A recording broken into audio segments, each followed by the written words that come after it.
La cinquième manifestation ou signal, eh bien, c'est la véritable prise de conscience de notre alimentation. Vous le constatez certainement de plus en plus au sein de votre entourage, à petite échelle ou à grande échelle. Eh bien, bon nombre de personnes veillent davantage à leur alimentation.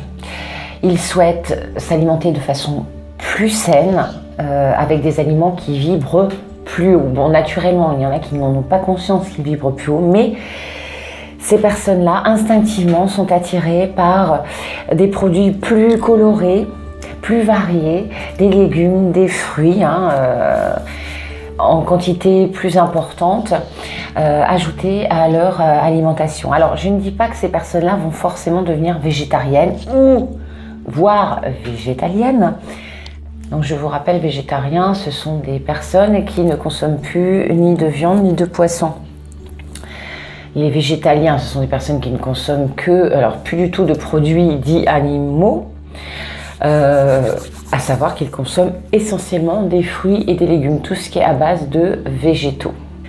Mais sans devenir végétarien ni devenir végétalien, lorsque l'on est dans ce réveil-éveil, eh bien, on a de moins en moins l'envie de consommer de la viande, du poisson, tout ce qui provient des animaux. Ça se fait naturellement puisque, comme je l'ai dit précédemment, nous sommes interconnectés avec tout ce qui nous entoure, les animaux, la nature, etc. Que nous avons cette prise de conscience que nous sommes qu'un. Eh bien, en mangeant les animaux,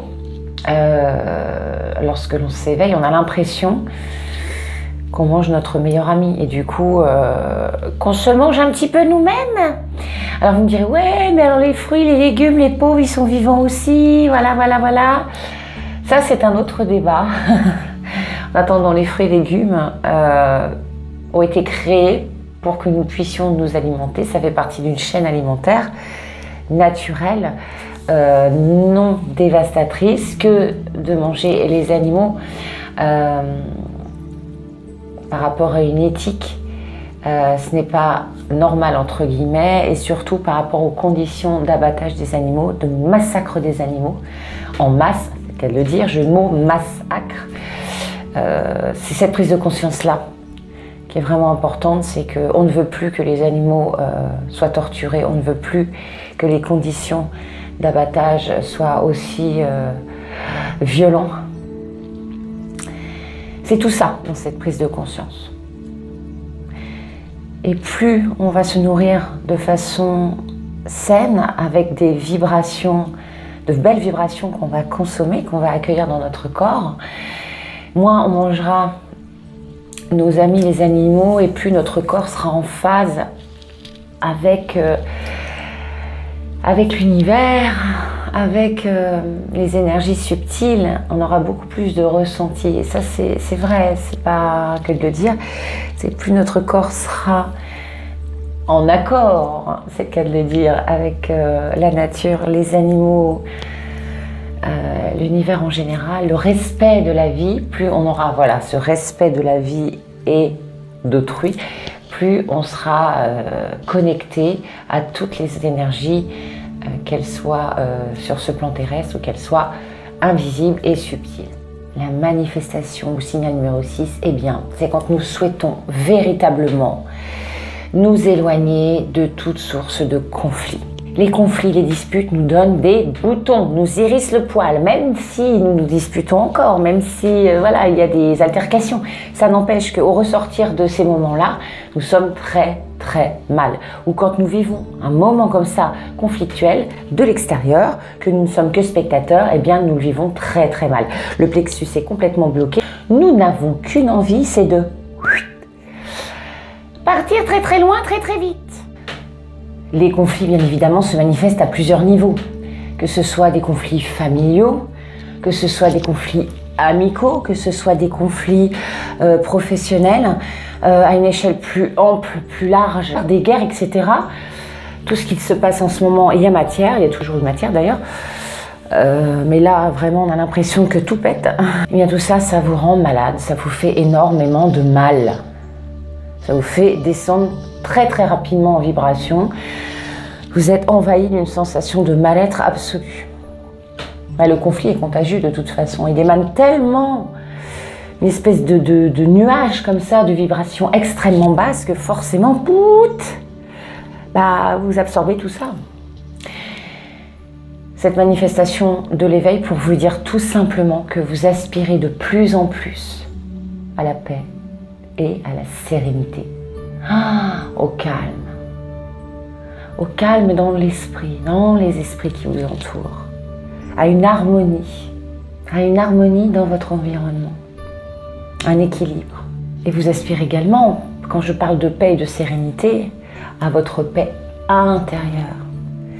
Et plus vous serez en paix et serein avec vous-même, à l'intérieur de vous, plus vous dégagerez cette paix, et vous aurez une incidence également sur votre entourage. Vous voyez, c'est dans les deux sens. Donc l'éveil permet de se recentrer, de travailler sur sa propre paix intérieure, voire essayer de la diffuser à l'extérieur, mais en attendant, vous fuyez toutes sortes de conflits. Vraiment. La manifestation au signal numéro 7, c'est ce besoin irrémédiable, vital, de se retrouver le plus souvent possible dans un endroit naturel, dans un endroit de nature, dans une forêt, dans un parc, dans votre jardin, faire des balades à l'extérieur, prendre la voiture, aller à la rencontre des arbres, des lacs, des fleurs, des papillons, des oiseaux, tout ce que vous voulez. Vous avez besoin de davantage vous ancrer. Vous avez besoin de ressentir cette terre sous vos pieds, sentir que vous êtes vivant, que vous êtes incarné. Et vous êtes en demande de moments complètement passifs, enfin dit passifs pour la société, hein. On nous veut toujours actifs. Et bien de vous poser sur un banc, assis sur l'herbe, ce que vous voulez, et de rester là, d'être contemplatif. Enfin, moi je sais que j'adore ça, je pourrais rester des heures, mais voilà, ça c'est un état d'esprit que j'ai. Je me dis mais non, mais je ne peux pas, c'est du luxe. Et puis la vie, bah, dans les journées, il faut faire plein de choses, on n'a déjà pas beaucoup de temps. Eh bien, ne culpabilisez pas, quelquefois c'est nécessaire. C'est nécessaire au quotidien de rester dans un état de contemplation, dans un état dit de béatitude, dans un état d'émerveillement. Je vais y venir après, dans l'une des manifestations. En tous les cas, vous avez besoin de vous ressourcer dans ces endroits de nature, parce que la nature, elle a de ça merveilleux, c'est qu'elle est extrêmement généreuse, elle ne va que vous donner de l'énergie à profusion, et elle va prendre vos mauvaises ondes. Donc vous voyez, elle transmute vos mauvaises ondes en quelque chose d'hyper ressourçant, de boostant. Elle vous regonfle et elle vous nourrit pleinement de toutes ces bonnes ondes.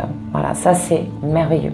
Donc dans ce réveil-éveil, par rapport à la nature, on prend aussi conscience du respect qu'on lui doit à cette nature. Donc on a de plus en plus envie de contribuer à la sauvegarde de cette nature, même si elle est déjà bien abîmée. Oui, ce petit réveil. On a davantage envie de s'investir par rapport à la sauvegarde de cette nature qui est déjà bien abîmée, mais bon, on peut toujours, rien n'est jamais perdu, on peut toujours essayer de sauver quelque chose en attendant, à notre petit niveau, on tente de faire de plus en plus de gestes écologiques, de choses qui nuisent moins à la nature, qui la respectent de plus en plus. Nous devenons davantage responsables, voilà, par rapport à la nature. Manifestation numéro 8, je venais d'en parler précédemment, l'émerveillement. Ça, c'est un des signes les plus importants, je dirais, par rapport à ce que je pense moi, hein. Ce n'est que mon avis, mais par rapport à ce réveil-éveil, eh bien, c'est quand on a cette petite étincelle en permanence sur les choses qui nous entourent, sur les petites choses, les petits riens de notre quotidien, mais qui vont émerveiller notre journée, du moins nous émerveiller à un point sur le moment que notre corps va être empli d'une joie infinie, indescriptible, d'un amour absolu. L'émerveillement, c'est, pour moi, c'est la reliance directe avec le divin, avec cette magie de l'univers, avec les plans les plus hauts vibratoirement, les plans d'amour, et l'émerveillement, pour moi, c'est ça. Tout est relié, c'est le fil d'or direct entre l'amour incommensurable et votre cœur. L'émerveillement, c'est vraiment l'expression de cela. Et du coup, vous êtes de plus en plus extatique par rapport à des petites choses. Observer, je sais pas, alors vous allez peut-être rigoler hein, derrière votre écran, mais moi ça m'est arrivé, observer l'été une petite fourmilière, voir les petites fourmis sortir, rentrer de la fourmilière, aller chercher les petites miettes de pain. Mais vous êtes admiratif, vous êtes émerveillé par cette nature si bien faite, si bien créée. Ah, tout est orchestré. Vous allez vous émerveiller par rapport au sourire de vos enfants, un éclat de rire, un papillon qui se pose sur une fleur, un paysage, un tableau que vous allez voir dans un musée, etc. Une musique, quoi de mieux que de s'émerveiller, que d'être dans un état extatique, puisque j'allais venir, qu'en écoutant une musique qui vous fait vibrer d'une telle façon que vous décollez et là vous êtes dans un état de grâce, voilà, de grâce également. L'émerveillement égale la grâce, égale la béatitude, égale l'extase. Et tout cela est le reflet de l'amour, tout simplement. L'amour, sous toutes ses formes. Le 9e signal ou manifestation du réveil-éveil, eh bien, c'est quand on a besoin de se régénérer, de prendre soin de son corps, savoir mieux dormir davantage. On a vraiment cette sensation d'être beaucoup plus fatigué, d'avoir tais-toi le téléphone, d'avoir besoin de beaucoup plus d'heures de sommeil, du moins des heures plus qualitatives, parce qu'on a des sommeils beaucoup plus agités, voire des insomnies. C'est mon cas, j'ai souvent des insomnies.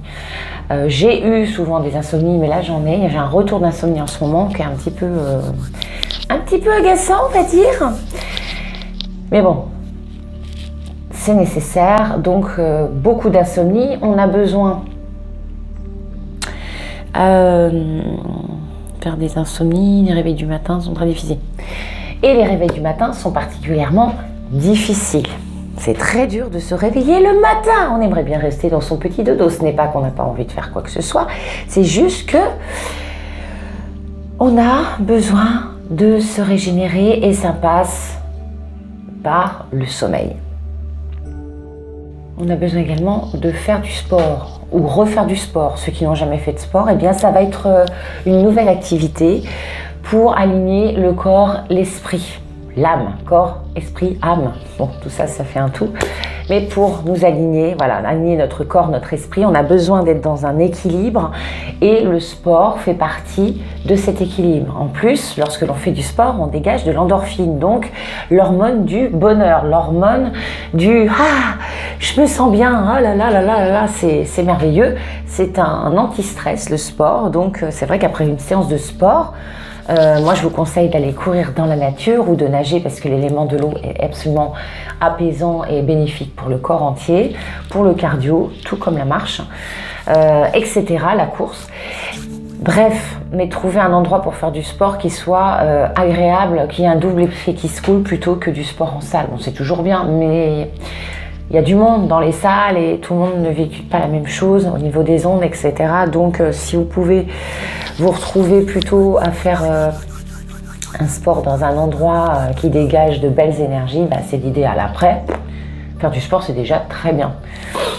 Donc voilà, on a besoin de retrouver cet équilibre entre le corps et l'esprit, vraiment. Et puis, alors, chose essentielle, primordiale lorsque l'on se réveille, lorsque l'on s'éveille, c'est qu'on a de plus en plus besoin de solitude.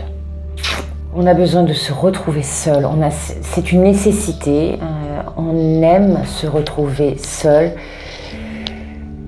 De plus en plus, avoir des moments, des plages seuls. Pour nous permettre justement ce contact avec la nature, ce contact unique, exclusif, ce contact avec soi. On a besoin de méditer, puisque la méditation fait partie aussi de ce travail sur soi, hein, par rapport à l'éveil.